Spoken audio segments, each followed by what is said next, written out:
Hey everybody, welcome back. It's me, lukemick here, and this is my review for Disney's Saving Mr. Banks.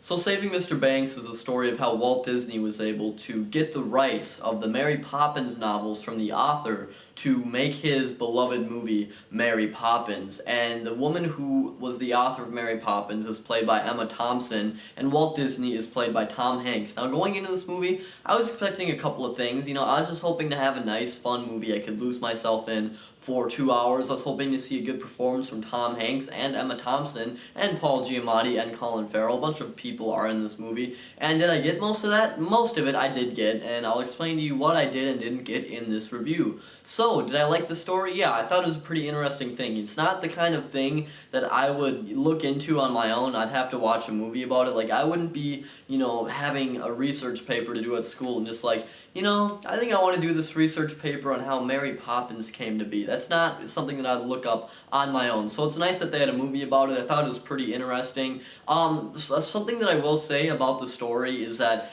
a lot of it focuses on how Tom Hanks' character, Walt Disney obviously, is trying to coax Emma Thompson into giving him the rights to make Mary Poppins, but then the other half of it is sort of Emma Thompson's sort of inner demons. That's the stupidest thing I've ever said. But it's not mostly, but it's also about Emma Thompson and how she's very concealed about it. She doesn't want to give up the rights. Mary Poppins is family to her. She's really emotional about it. And she's having difficulties giving someone the rights to do whatever they want with it. So the other half of the movie actually plays back in her past when she was a child, and Colin Farrell plays the father, and I thought he was just great as the father. So you have two different things going on, and I like that you got two sides of the story, but I feel like sometimes they would do the time jumps way too abruptly. It'd be kind of jarring at times, but I think both stories were interesting. Now the performances, Emma Thompson's the big one here, and I gotta say, I just hated her character.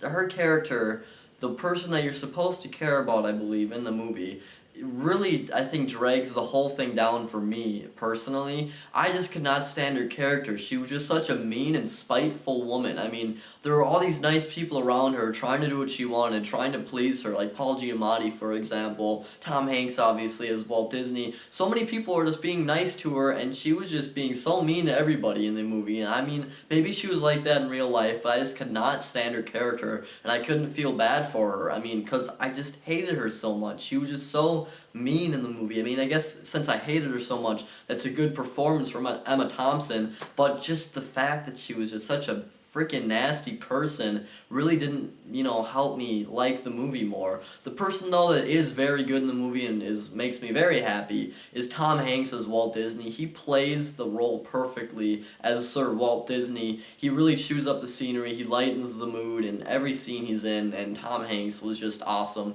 in this movie. And the last person I'm just going to mention that I already kind of mentioned is Colin Farrell. I've always liked the guy. Like I said, he plays the father of Emma Thompson in the past, and he was really good as a sort of alcoholic, just, not estranged, but just a guy who wasn't having very good luck. I mean, he was an alcoholic, and, I thought he did very good portraying the father. Also, the movie's direction is mostly good. It does have this weird, sort of cheesy tone at times. I mean, I liked the livelier moments where they were singing and dancing and stuff, but I mean, there would be this really kind of annoying ambient music and transitions, just that really cheesy, just annoying, I don't know how to explain it, but in these sort of like inspirational or kind of family films that come out around the holidays, they play like really cheesy music in between scenes. I don't know, it really annoyed me, but there are some pretty cool, like jazzier, iconic 50s music in there as well. So, overall, Saving Mr. Banks was a good movie. I thought it was interesting. All